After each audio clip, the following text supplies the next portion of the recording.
యెషయా గ్రంథము 40వ అధ్యాయం 31వ వచనాన్ని మనం చదువు. కొరకు ఎదురు చూచువారు నూతన బలము పొందుదురు, వారు పక్షిరాజు వలె రెక్కలు చాపి పైకి ఎగురుదురు, అలయక పరుగెత్తుదురు, సొమ్మసిల్లక నడిచిపోదురు. చాలండి. హల్లెలూయా. ఉదయకాల సమయమందు దేవుని వాక్యమును మనం కొద్ది నిమిషాలు ధ్యానం చేద్దాం. ఇక్కడ పక్షిరాజుని గురించి రాయబడిన మాట. దేవుని కొరకు ఎదురు చూచేవారు ఎలాంటి బలాన్ని పొందుకుంటారంట? నూతన బలమును పొందుకుంటారు. వారి పక్షిరాజు వలె రెక్కలు చాపి పైకి ఎగురుదురు అనే వాక్యాన్ని ఇక్కడ యెషయా గ్రంథంలో ప్రవచనకర్త ప్రవచిస్తూ ఉన్నాడు. పక్షిరాజుతో ఒక మనిషి యొక్క జీవితాన్ని పోలుస్తూ ఉన్నాడు. దేవుని కొరకు, దేవుని కృప కొరకు ఎదురు చూచేవారు ఎలాగుంటారు అని అంటే పక్షిరాజు వలె ఉంటారంటండి. హల్లెలూయా. నూతన బలమును పొందుకుంటారు. అయితే మానవుని జీవితము పక్షిరాజుతో ఎందుకు పోల్చబడింది? బైబిల్ గ్రంథంలో మనుషుని యొక్క జీవితాన్ని చెట్ల చేత పోల్చబడి ఉంటాయి, పక్షుల చేత పోల్చబడి ఉంటాయి, జంతువుల చేత పోల్చబడి ఉంటాయి. దానికి గల కారణం ఏంటంటే ఆ పక్షిలో, లేకపోతే ఆ జంతువులో, లేకపోతే ఆ చెట్లలో ఉండే మంచి లక్షణాలను బట్టి. హల్లెలూయా. మనుషులు పశువులతో పోల్చాలని కాదు దాని ఉద్దేశం. వాటిలో ఉన్న కొన్ని మంచి లక్షణాలు, మంచి సుగుణాలు ఉన్నాయి, దానిని బట్టి మనుషులను పోల్చబడింది. ఇక్కడ దేవుని కొరకు ఎదురు చూచేవారు పక్షిరాజు వలె రెక్కలు చాపి పైకి ఎగురుతారు అనే విషయాన్ని తెలియజేస్తూ ఉన్నారు. ఈ పక్షిరాజు యొక్క గుణం ఏంటంటే పైకి ఎగురుతుంది అండి.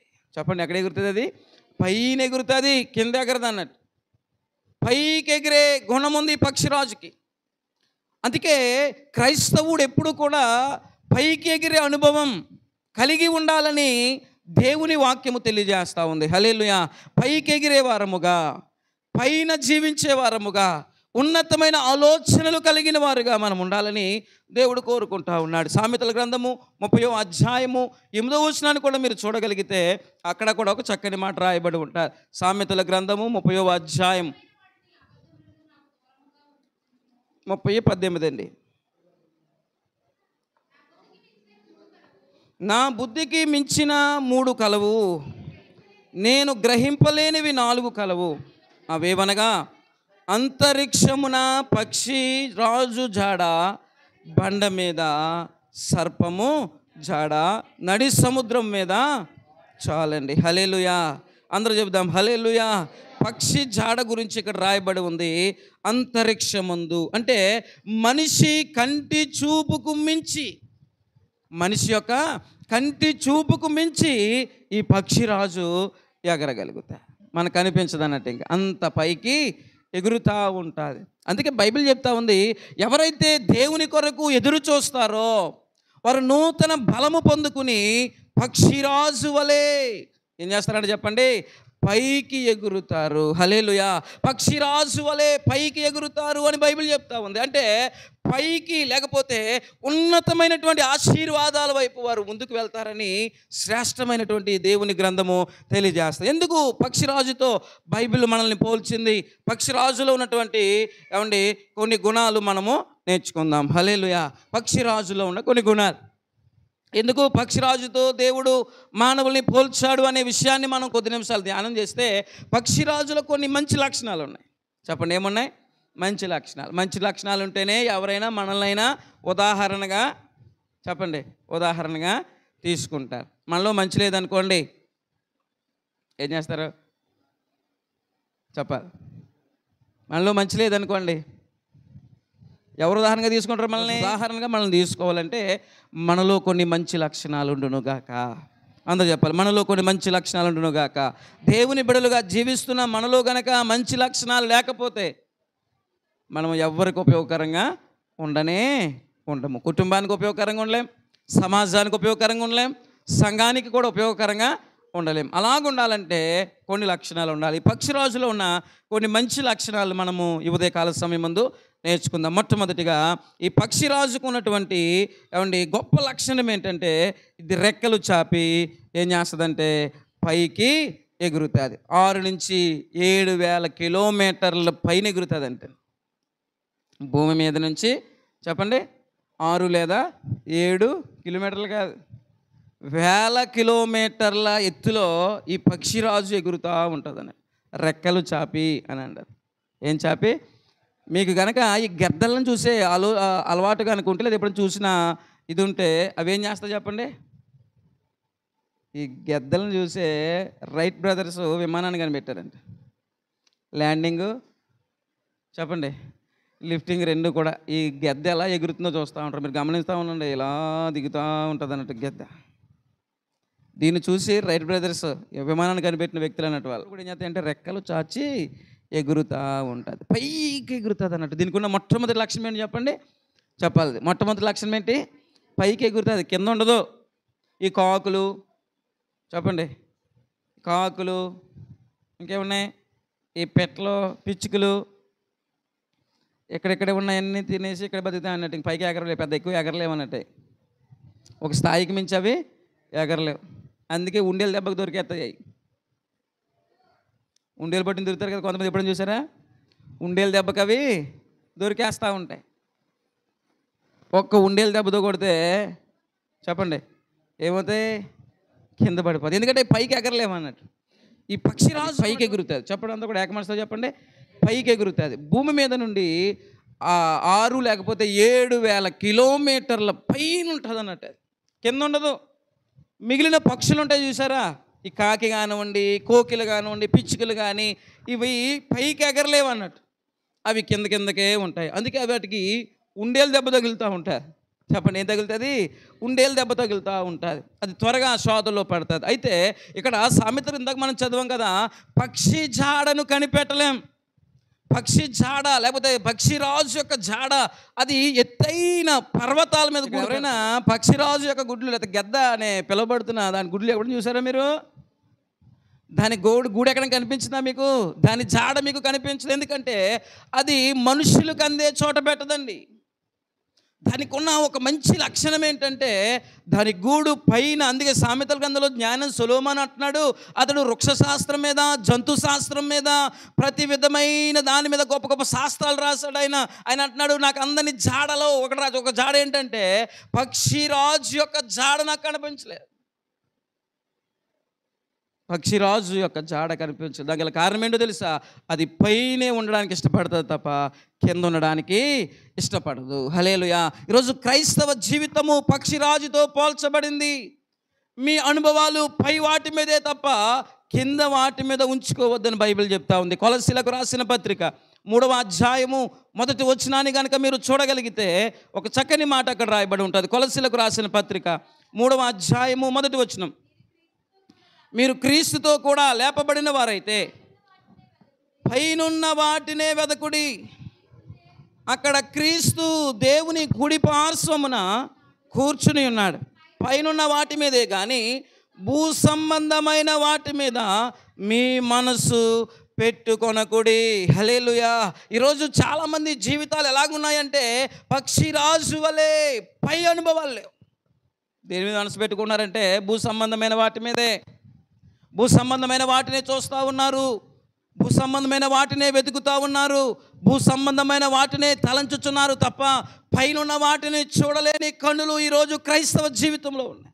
అందుకే బైబిల్ చెప్తా ఉంది, మీరు క్రీస్తుతో కూడా లేపబడిన వారైతే, మీరు పునరుత్థానములలో పాలు పంపులు పొందిన వారైతే, క్రీస్తు రక్తములో కడగబడిన వారైతే పైనున్న వాటి మీదే కానీ కిందున్న వాటి మీద మీ మనస్సును పెట్టుకొనకుడి. హల్లెలూయా. పై వాటినే మనం చూడాలి. పర సంబంధమైన విషయాల్లోనే మనం నిమగ్నులమై ఉండాలి. పర సంబంధమైన విషయాల్లోనే, భక్తి విషయంలోనే మనము నిమగ్నులమై మన మనస్సు వాటి మీద కేంద్రీకరిస్తే బైబిల్ చెప్తా ఉంది మనము కూడా పక్షిరాజు వలె నూతన బలాన్ని మనం పొందుకోగలుగుతాం. హల్లెలూయా. ఈరోజు నూతన బలము, నూతన ఆశీర్వాదము మీరు పొందుకోవాలంటే పైకే చూడాలి. భూ సంబంధమైన వాటి మీదనే చూడకూడదు. భూ సంబంధమైన వాటిని వైపు కనుక మీరు చూసారా లోకంలో పడిపోతారు. ఏముంది భూమి మీద అని ఆలోచన చేస్తే అదే 3వ అధ్యాయము 5వ వచనంలో చక్కని మాటలు రాయబడినాయి చూడండి. కావున భూమి మీదను నా అవయవములను అనగా జారత్వమును, అపవిత్రతను, కామాతురతను, దురాశను, విగ్రహారాధనైన ధనాపేక్షను ఏం చేయాలంటే చెప్పండి, చంపివేయాలి. హల్లెలూయా. భూమి మీద ఏముందంట? చెప్పండి. భూమి మీద ముచ్చలరావు గారు, భూమి మీద ఏముంది? అభిషేక్ గారు, ఏముంది? ఇవే ఉంటాయి అన్నట్టు. భూ సంబంధం ఏమైనా ఎత్తుకోవద్దు. భూమి వైపు చూస్తే, లోకంలో చూస్తే ఏమీ లేదు, అంత అపవిత్రత ఉంటుంది. భూమి వైపు చూస్తే ఏముంటుంది చెప్పాలి? ఏమీ లేదన్నట్టు, అయ్యే ఉన్నాయి. చూడండి, మళ్ళీ చదువుతున్నా, అందరికి అర్థమయ్యే భాషలో బైబిల్ రాయబడింది. జారత్వము, అపవిత్రత, కామాతురత, దురాశ, విగ్రహారాధన అయిన ధనాపేక్షను చంపివేడి. 6వ వచనం, వీటి వలన దేవుని ఉగ్రత అవిధేయుల మీదకి వచ్చును. హల్లెలూయా. అందరూ చెప్దాం హల్లెలూయా. సంతోషం చెప్దాం హల్లెలూయా. భూ సంబంధమైన వాటి వైపు మనం చూస్తే భూమి మీద ఏమీ లేదు. అపవిత్రత, కామాతురత, జారత్వము, ధనాపేక్ష, దురాశలు, ఇవే తప్ప ఇంకేమన్నా చెప్పండి? చెప్పాలి. ఇవి తప్ప ఇంకేమున్నాయి గొప్ప ఈ భూమి వైపు చూస్తే?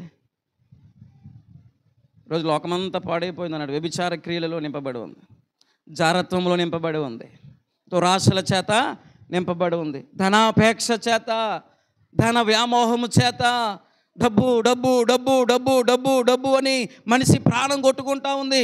డబ్బు దొరికిందా? వ్యసనాలు, జారత్వాలు, వ్యభిచార క్రియలు, అశ్లీలత, ఇవన్నీ మనుషులు ఏం చేస్తున్నాయి చెప్పండి? భూమి మీద చచ్చిన శవంలా మార్చేస్తున్నాయి. ఎవరైతే అపవిత్ర పాలవుతారో వాళ్ళు చచ్చినోడితో సమానం అన్నాడు. ఏం చేయలేదు. అపవిత్రత, కామాతురత, ఇవి తప్ప ఏమైనా చెప్పండి? బైబిల్ స్పష్టంగా చెప్తా ఉంది. ఈ భూమి మీద మీ అవయవములను మీరు జాగ్రత్త చేసుకోండి. ఈ భూమి మీద మీ క్రియలు మీరు జాగ్రత్త చేసుకోండి. పైన వాటి మీదే కానీ భూ సంబంధమైన వాటి మీద మీ మనసు పెట్టుకోనకూడి. భూమి మీద ఏముంది? జారత్వం ఉంది. భూమి మీద ఏముంది? అపవిత్రత ఉంది. భూమి మీద కామతురత ఉంది. భూమి మీద దురాశలు ఉన్నాయి. భూమి మీద ధనాపేక్ష ఉంది. ఇవి మనిషిని పాడు చేస్తున్నాయి. వీటి వలననే బైబిల్ చెప్తా ఉంది 6వ వచనంలో, వీటి వలన దేవుని ఉగ్రత అవిధేయుల మీదకి వచ్చును. హల్లెలూయా. వీటి వలనే అవిధేయులు అవుతా ఉన్నారు, ఉగ్రత పాలవుతున్నారు, శ్రమల పాలవుతున్నారు, శోధనల పాలవుతా ఉన్నారు. మీరు పైనున్న వాటిని కనుక మీరు చూస్తే భూ సంబంధమైనవి, భూ సంబంధమైనటువంటి అపవిత్రత, భూ సంబంధమైన జారత్వము, భూ సంబంధమైనటువంటి ధనాపేక్ష మీ జీవితంలోనికి రాదు. మీరు త్వరగా పడిపోతున్నారంటే లోకంలో మీరు పైనున్న వాటిని చూడట్లేదు, పర సంబంధమైన వాటిని చూడట్లేదు, భూ సంబంధమైన వాటి మీదే మీ మనస్సు నిలుపుకొనటం ద్వారా త్వరగా పాపంలో పడిపోతూ ఉన్నారు. అయితే మీరు బలం పొందుకోవాలంటే పక్షిరాజు వలె పైకి ఎగురుదురుగాక, పైనున్న వాటిని చూచుదురుగాక. ఒకవేళ మీరు ఒకవేళ విమానం ఎప్పుడైనా ఎక్కే అనుభవం ఉంటే తర్వాత మీరు చూడండి, విమానం ఎక్కిన తర్వాత పైకి వెళ్ళి చూస్తే కింద అని ఎలా కనబడతా చెప్పండి?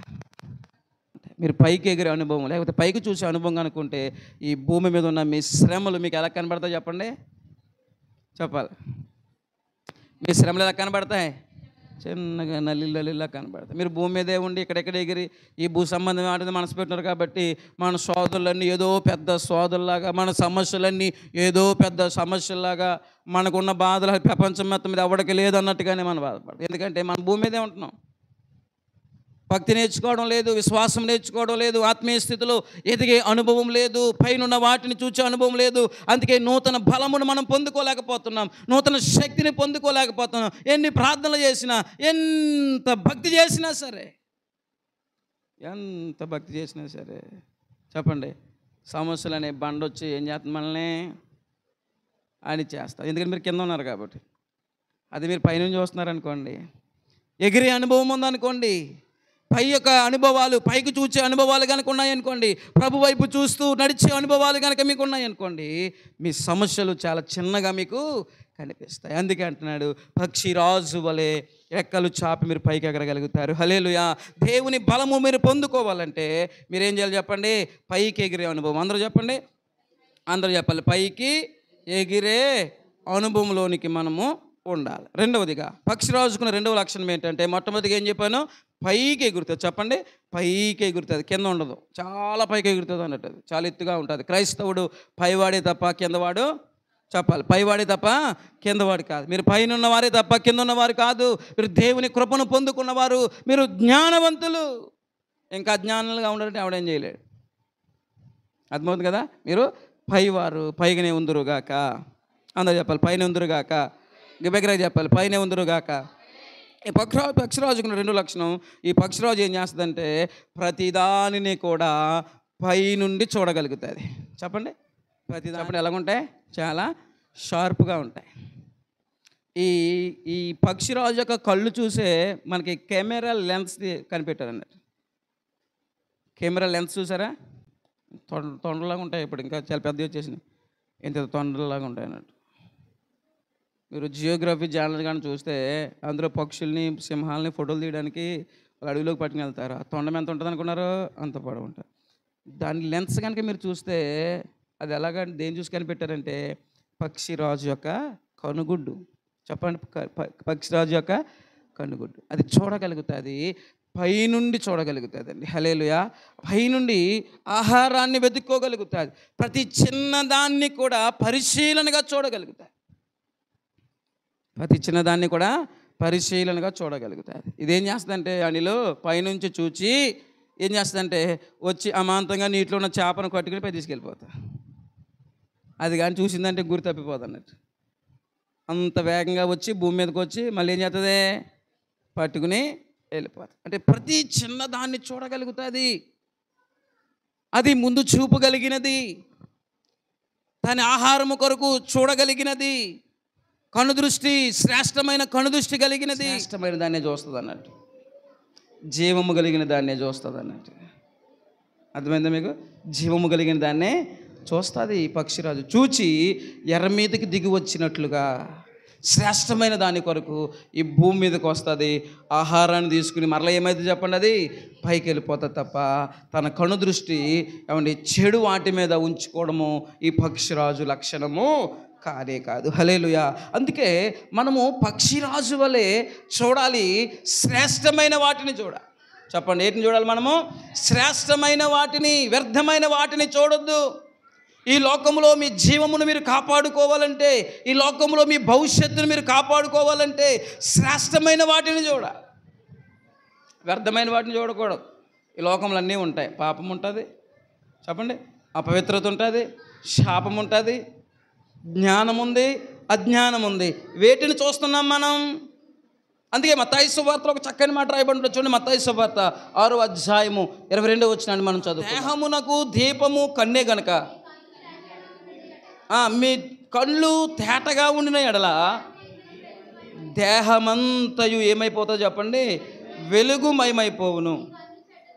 నీ కన్ను చెడ్డదైతే చెప్పండి, దేహమంతా ఏమైపోతుంది? చెప్పాలందరూ కూడా ఏమైపోతుంది? చీకటి అయిపోతుంది. కళ్ళు,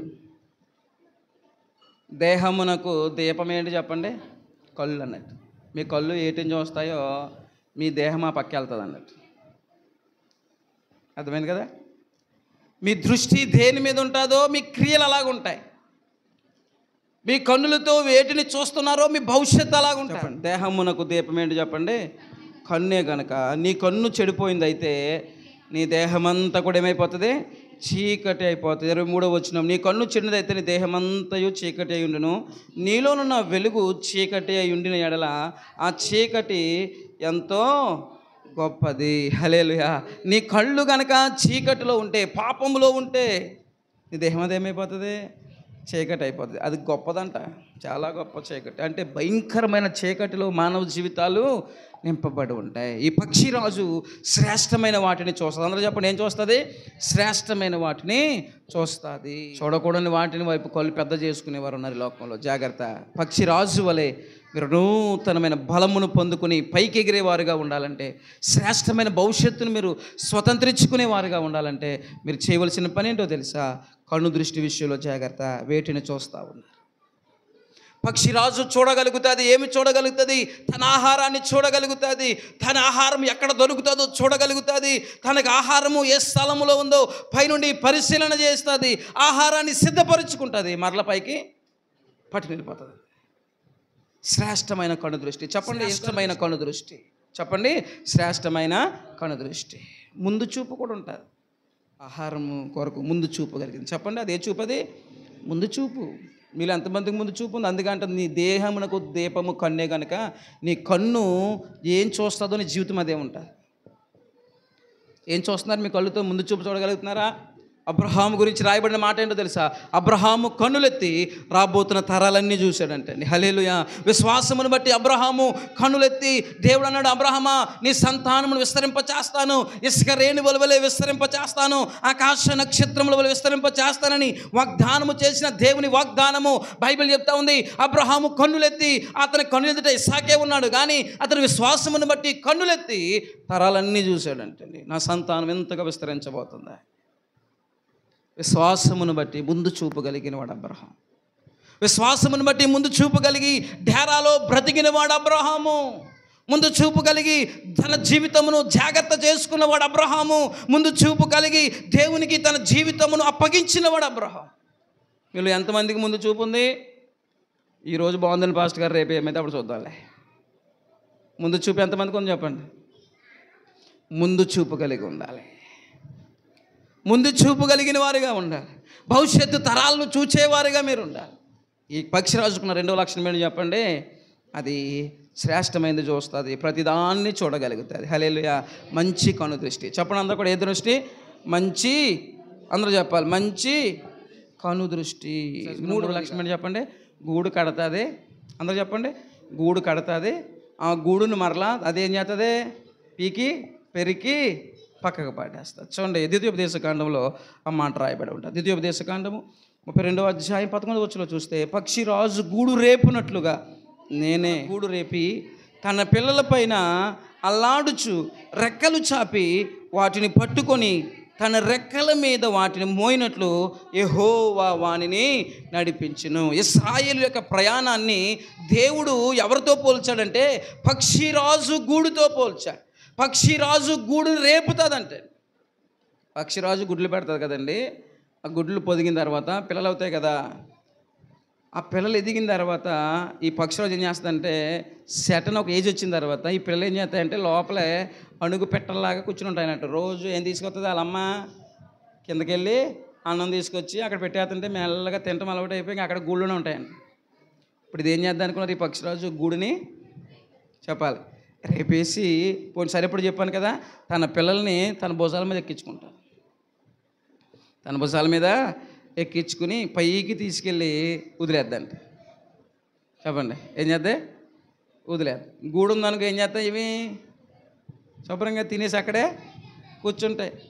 25 సంవత్సరాలు వచ్చినా చెప్పండి, 30 సంవత్సరాలు వచ్చినా, 35 సంవత్సరాలు వచ్చినా ఏం చేస్తాయి? ఇంకా సంటి కూసులే ఇంకా మన వాళ్ళు అన్నట్టు. ఏం కూసులు మాట్లాడతలేదు, సంటి కూసులు అన్నట్టు. ఇంకా ఏమీ తెలియని సంటి కూసులు అన్నట్టు.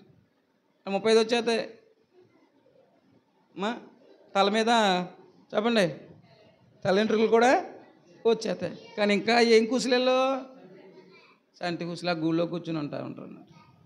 కానీ ఈ పక్షిరాజు ఏం చేద్దంటే ఆ గూడిని తన ముక్కుతో రేపేద్దన్నట్టు. రేపేసి తన భుజాల మీద ఎక్కించుకుని రోజు ఏం ప్రాక్టీస్ చేస్తో తెలుసా? తన పిల్లలకి ఎగరడం చెప్పాలి, ఎగరడం నేర్పిస్తాయి. భుజాల మీద ఎక్కించుకుంటుంది. రెక్కలు చాపుతుంది కదా, ఆ రెక్కల మీద ఎక్కించుకుని పిల్లల్ని ఎత్తైన స్థలాల్లోకి తీసుకెళ్ళి ఒక్కసారిగా ఇలా వదిలేస్తుందండి. ఎగిరితే తెలియక, రెక్కలు చాపి ఎగరడం రాక, బ్రతకడం చేతగాక, అర్థమైందా? బతకడం చేతగాక, సంపాదించడం చేతగాక, పోగొన్న వాళ్ళందరినీ చూసి ఏడుతూ ఉంటాయి కొన్ని పక్షులు అన్నట్టు. ఆడేం పెట్టలేదు చెప్పండి, ఈడేం పెట్టలేదు, వాళ్ళు బాగుపడదు ఏడుతూ ఉంటారు. పక్షిరాజుకున్న లక్షణం ఏంటంటే గూడు రేపుతుంది యవ్వన కాలంలోనే. చెప్పండి, ఇప్పుడు యవ్వన కాలంలోనే. ఆడు సోమరుడు అయిపోయాక. కొంతమంది తల్లిదండ్రులు నేర్పిన గారానికి ఆడు పెళ్లి చేసుకున్నా కూడా పనికెళ్ళడం. ఈ పక్షి అలాగ నేర్పేసిందంటే తల్లి పక్షి. తండ్రి పక్షి ఏం చేసిందంటే వాళ్ళని కూర్చోబెట్టి మేపతం. అవసరమైతే అలా ఆవిని పని కంపుతా కానీ ఇష్టపడదు కానీ ఇతను పనికి వెళ్ళాలి. అర్థమైందా మీకు? ఇదంతా ఎక్కడొచ్చి వచ్చింది? పక్షి యవ్వన కాలంలో ఈ తల్లి పక్షి గూడి రేపలేదు. ఒరే వయసు వచ్చింది, పైకి వెళ్ళి బయటికి వెళ్ళి నువ్వు సంపాదించాలి, పని నేర్చుకోవాలి, కష్టపడాలి, కుటుంబాన్ని పెంచాలి, బాధ్యతలు ఉన్నాయి, బరువు ఉంది, బాధ్యత ఉందని నేర్పించగా అనుకోడు పెట్టలాగా శుభ్రంగా ఇంట్లో కూర్చోబెట్టదు ఈ పక్షిరాజు. ఏం చేద్దాం చెప్పండి? సెటన్ ఒక ఏజ్ రాగానే, ఒక రోజు రాగానే ఆ గూడంతా రేపేస్తుంది. మళ్ళీ వచ్చి గూళ్ళో కూర్చుంటాయేమని చెప్పి తన గూడు తానే కట్టుకోవడానికి, వారి భవిష్యత్తు వారే నిర్మించుకోవడానికి ఈ గూడు రేపుతుందంటండి. అది రేపి తన పిల్లలకి ఏం చేస్తా చెప్పండి? ఎగరడం నేర్పిస్తుంది. వదిలేస్తుంది, మళ్ళా వెళ్తుంది, కింద పడిపోతారు కదా, మరి చిన్న చిన్న రెక్కలు కదా, అప్పుడే చాపడం రావు కదా, అప్పుడే చాపడం రాదు కదా. మళ్ళా స్పీడ్గా కిందకు వచ్చి అవి కింద పడిపోకుండా మళ్ళా రెక్కలు చాపి వాటి మీద దాని మీద పెట్టుకుని మళ్ళీ ఎత్తైన స్థలానికి తీసుకెళ్తుందండి. ఎత్తుగా తీసుకెళ్ళి అక్కడ ఇడిచిపెడుతుందంట.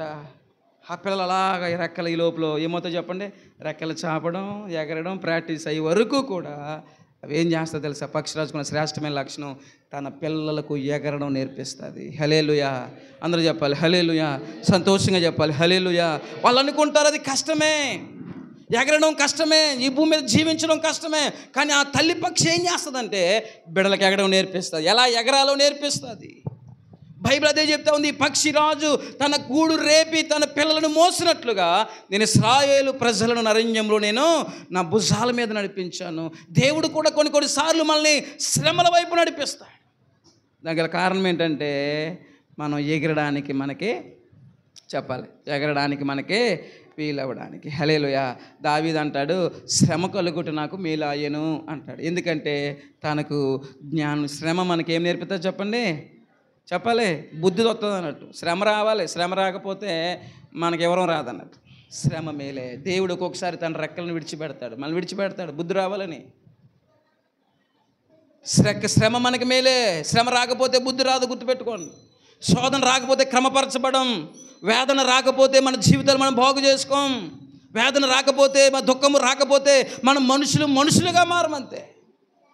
నీ శ్రమ నీకు బుద్ధి తేవడానికే, నేను శ్రమ సన్మార్గంలో నడిపించడానికే, నీ శ్రమ నీ కాళ్ళ మీద నువ్వు నిలబడడానికే తప్ప నిన్ను శోధించడానికి కాదు. దేవుడు కూడా ఒక్కొక్కసారి నీ గూడు రేపుతాడు, గూడు నేర్పుతాడు, క్రమాన్ని నేర్పిస్తాడు దేవుడు. పక్షిరాజు వలె నూతన బలము నీకివ్వడానికే, ఎగిరే బలాన్ని నీకివ్వడానికే, బుద్ధి తెచ్చుకుని మరలా క్రమమైన జీవితమును జీవించడానికే దేవుడు శ్రమ తీసుకొస్తాడు. దావీదు అంటాడు అందుకే శ్రమ నాకు మేలాయను అంటాడు. శ్రమ నాకు మేలు. శ్రమ వచ్చినప్పుడు ఎందుకు వచ్చినాయి శ్రమలు, నాకే వచ్చాయి శ్రమలు అనకాను.